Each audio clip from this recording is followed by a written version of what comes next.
What's up, people? It's Nature Girl 30 here, and I'm going to be honest. I'm going to be completely honest with you right now. I expected Raw to suck, and it's the reason why I wanted to suck because I really wanted Johnny Ace to be fired.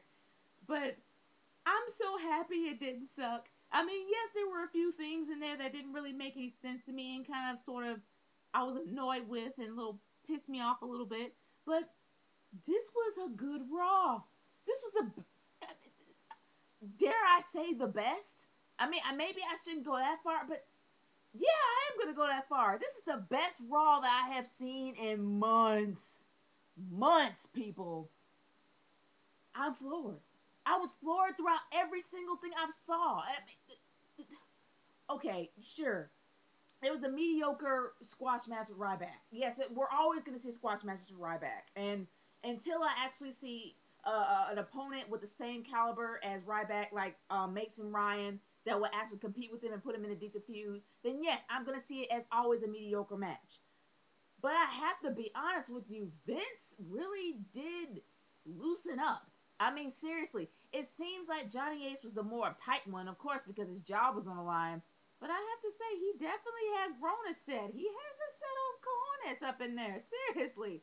I thought it was a couple of raisins, but this is some massive grapefruits. He literally got in Vince's face and pretty much told him exactly how he felt. And the fact that Vince didn't literally slap him in the face was really showed how Vince has aged and how he's definitely calmed down. But Vince really did loosen up. I mean, the fact that he was booty shaking and literally just freak dancing, I guess that's supposed to be called the genetic jackhammer. I don't know.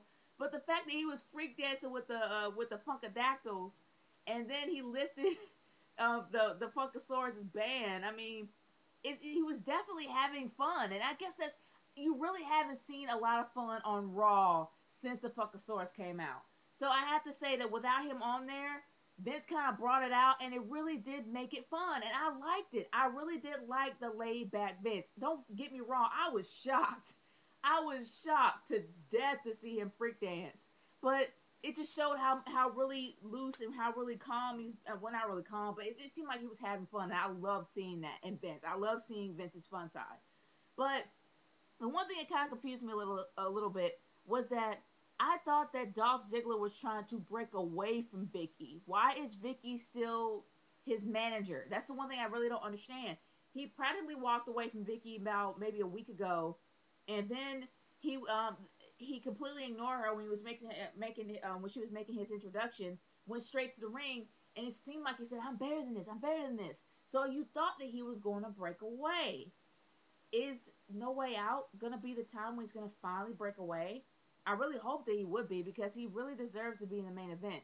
But a lot of people have called it, especially Mr. Parkin. He called it straight down the middle that Dolph Ziggler was going to be number one contender, and he is, and I am very, very happy. I am very happy to see him number one contender. It's something he should have been a long time ago. And I'm really hoping that he actually does win the match. I'm not entirely sure if he is. I really hope he does, but I know it's going to be one great match.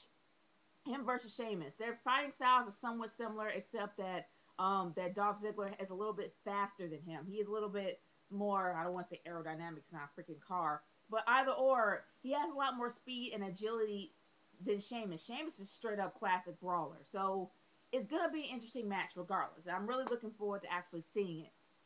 The one thing I'm definitely going to say that really kind of sort of pissed me off, and there's a lot of things a lot of people were predicting is AJ is going to be the decision maker of who is going to be the true winner of that match. This doesn't really sit too well with me because it brings back flashbacks of WrestleMania 27 when The Rock was the decision maker for the main event, and that's something that didn't sit well with me. I don't like any decision makers. I like my matches to be matches. I like the matches to literally be brawl for all, balls to the wall action, where these guys will fight for what they're fighting for, the championship belt, and that they go far beyond Call of Duty to get it. I don't want anybody to make a decision, the outside party to make a decision on who's going to win the belt. But unfortunately, AJ is going to probably be the decision maker. And seeing how she's incorporated in this completely weird, whacked out triangle, especially between CM Punk and Kane.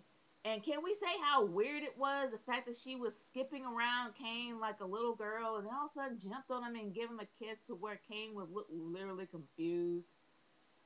Dude, I want my monsters to be freaking crazy. I want my monsters to be monsters. He's not supposed to look confused. He's supposed to literally grab AJ and throw her out the ring so somebody can catch her. He's supposed to be evil. What is going on here? I like my Kane to be evil. I don't want my Kane to look like a confused puppy. That's the only thing that bothers me about this whole AJ crap. And I really want it to be over and done with, and I don't want to have to ever see it again because my Kane is being damaged by this. Okay, okay, I'm cool. I'm cool. But the point is, this whole thing with AJ is really stupid. And the fact that she's in the middle of this entire thing, and actually, whoever the genius was to make her the decision maker of the entire match is stupid. And then the fact that she's actually on the poster and is stupid too. But I don't know. What are you going to do? But regardless of all that, sure, Vince came back. Vince really did. He was pretty much the main event throughout the entire thing because he's freaking Vince McMahon. But the one thing that really did shock me, and I really thought this was going to be a bust, was the main event. I was completely floored with the main event because the Big Show, for the longest in my eyes, has never been a credible heel. I've always thought he was a frustrated face because of the way he was explaining himself. Oh, why he did this, why he did that, why you shouldn't be mad at this because I did this and you made me do that. He was like Christian. Christian was more of a frustrated face than a heel. But then he actually became a full heel. Well, even though I really consider him a frustrated face throughout the entire way, Big Show for the longest I considered him as a frustrated face. Like he always had explanations of why he did things. But now when he actually beat Kofi Kingston, and as much as it breaks my heart because I love me some Kofi, he left that ring like a freaking boss. Like he literally got out on the steps, walked down, pretended to step down, and then just walked out. Like seriously, he walked out of that steel cage match like a boss. And not only that, he hit Vince McMahon in the face like a boss. And didn't care. Didn't care at all. And that was probably the best heel promo I've ever heard him. I have ever heard a promo like that come out of that man's mouth in a very long time that has been that good. I am highly impressed with the Big Show now. I am actually liking him more as a heel because he's getting a job done. I am really happy about this, and I really did enjoy this Raw. Sure, there was a few moments that really I was like, huh, and why, and who was the idiot that thought of this idea. But it didn't ruin my night. Seriously, I was highly entertained throughout the entire way.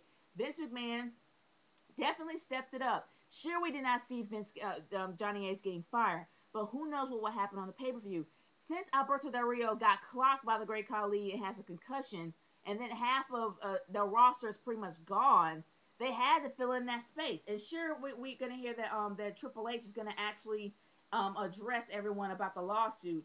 They have to do whatever they can to make this pay-per-view interesting, and I think that they did a great job, and it was a great idea for them to do this main event this way because No Way Out really needed it. They really do need to have something entertaining, and unfortunately, they don't. So my hat goes off to Vince, and I'm not wearing a hat, but if I was, my hat will go off to Vince. I clap and I applaud to you, sir. Great idea, brilliant idea to make your main event interesting enough to have people watch the pay-per-view. Good job. I am giving Raw a B for the night. I was highly entertained. I was screaming to the top of my lungs, and especially when it was Vader time. Vader time. Vader time. I'm not gonna lie. I marked out, and I don't mark out, people. I freaking saw Vader. You have no idea how many emotions came up in me, or how many memories came back to me. Thank you, WWE. Thank you, Raw. I am giving you a B because not only you had big bad Vader up in there, you probably had the best Vader event that I have seen you do in months. Good job. This is Nature Girl 30 signing off. Peace. Later. Leave your comments down below and send me a video response if you want to. Peace.